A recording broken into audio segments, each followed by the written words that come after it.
ಎಲ್ರಿಗೂ ನಮಸ್ಕಾರ. Welcome back to ಶಾರಸುಧನ ಕಿಚನ್. ನಾನು ಇವತ್ತು ನಿಮಗೆ ತುಂಬಾ ಕ್ವಿಕ್ ಆ್ಯಂಡ್ ಟೇಸ್ಟಿಯಾಗಿ ಚಿತ್ರಾನ್ನ ಹೇಗೆ ಮಾಡ್ಕೊಳ್ಳೋದು ಅಂತ ವಿಡಿಯೋನ ಶೇರ್ ಮಾಡ್ಕೊಳ್ತಾ ಇದ್ದೀನಿ. ತುಂಬಾ ಸಿಂಪಲ್ ರೆಸಿಪಿ.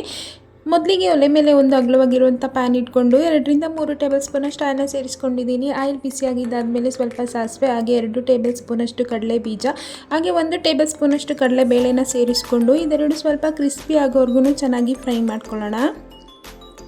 ತುಂಬಾ ಈಸಿಯಾಗಿ ಬ್ರೇಕ್ಫಾಸ್ಟ್ಗೆ ಈ ರೆಸಿಪಿನ ಟ್ರೈ ಮಾಡಿ. ಇದೆಲ್ಲ ಚೆನ್ನಾಗಿ ಫ್ರೈ ಆಗಿದ್ದಾದಮೇಲೆ ಇದ್ರ ಜೊತೆಗೆ ಒಂದು ಮೀಡಿಯಮ್ ಸೈಜ್ ಈರುಳ್ಳಿನ ಈ ರೀತಿ ಸ್ಲೈಸಾಗಿ ಕಟ್ ಮಾಡಿ ಸೇರಿಸ್ಕೊಳ್ತಾ ಇದ್ದೀನಿ. ಹಾಗೆಯೇ ಇದ್ರ ಜೊತೆಗೆ ಸ್ವಲ್ಪ ಕರಿಬೇವಿನ ಸೊಪ್ಪು, ಹಾಗೆ ಖಾರಕ್ಕೆ 2 ಹಸಿರು ಮೆಣಸಿನ್ಕಾಯಿನ ಸೇರಿಸ್ಕೊಳ್ತಾ ಇದ್ದೀನಿ.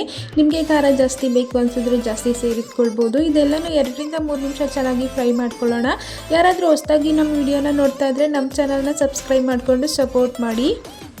ನೀವು ಇದ್ರ ಜೊತೆಗೆ ಈ ಟೈಮಲ್ಲಿ ಟೊಮೊಟೊನ ಕೂಡ ಸೇರಿಸ್ಕೊಳ್ಬೋದು. ನಾನು ಕೊನೆಯಲ್ಲಿ ನಿಂಬೆಹಣ್ಣನ್ನು ಸೇರಿಸ್ಕೊಳ್ಳೋದ್ರಿಂದ ಟೊಮೊಟೊನ ಸೇರಿಸ್ಕೊಂಡಿಲ್ಲ.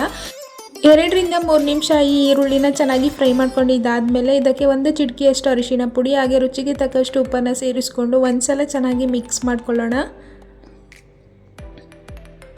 ಎಲ್ಲನೂ ಚೆನ್ನಾಗಿ ಮಿಕ್ಸ್ ಮಾಡ್ಕೊಂಡಿದ್ದಾದಮೇಲೆ ಮೊದಲೇ ರೆಡಿ ಮಾಡಿ ಇಟ್ಕೊಂಡಿರುವಂಥ ಅನ್ನನ ಇದರಲ್ಲಿ ಸೇರಿಸ್ಕೊಂಡು ಇದ್ರ ಮೇಲೆ ಸಣ್ಣದಾಗಿ ಕಟ್ ಮಾಡ್ಕೊಂಡಿರುವಂಥ ಕೊತ್ತಂಬರಿ ಸೊಪ್ಪು, ಹಾಗೆ ಒಂದು ಅರ್ಧ ಹೋಳಷ್ಟು ನಿಂಬೆಹಣ್ಣಿನ ರಸನ ಸೇರಿಸ್ಕೊಳ್ತಾ ಇದ್ದೀನಿ. ಇದ್ರೆ ಫ್ರೆಶ್ಶಾಗಿ ತುರ್ಕೊಂಡಿರುವಂಥ ತೆಂಗಿನಕಾಯಿ ತುರಿನೂ ಕೂಡ ಈ ಟೈಮಲ್ಲಿ ಸೇರಿಸ್ಕೊಂಡು ಮಿಕ್ಸ್ ಮಾಡ್ಕೊಳ್ಳಿ. ತುಂಬಾ ಚೆನ್ನಾಗಿರುತ್ತೆ. ತುಂಬಾ ಕ್ವಿಕ್ಕಾಗಿ ಸಿಂಪಲ್ಲಾಗಿ ಈ ಚಿತ್ರಾನ್ನ ರೆಸಿಪಿ ರೆಡಿ ಆಯಿತು. ಬಿಸಿ ಬಿಸಿಯಾಗಿ ಸರ್ವ್ ಮಾಡಿ. ಹಾಗೆ ಈ ಸಿಂಪಲ್ ರೆಸಿಪಿ ವಿಡಿಯೋ ನಿಮಗೆ ಇಷ್ಟ ಆಗಿದ್ರೆ ಲೈಕ್ ಮಾಡಿ, ಶೇರ್ ಮಾಡಿ, ಕಮೆಂಟ್ ಮಾಡಿ. ನಮ್ಮ ಚಾನಲ್ನ ಸಬ್ಸ್ಕ್ರೈಬ್ ಮಾಡಿಕೊಂಡು ಸಪೋರ್ಟ್ ಮಾಡಿ. Thanks for watching.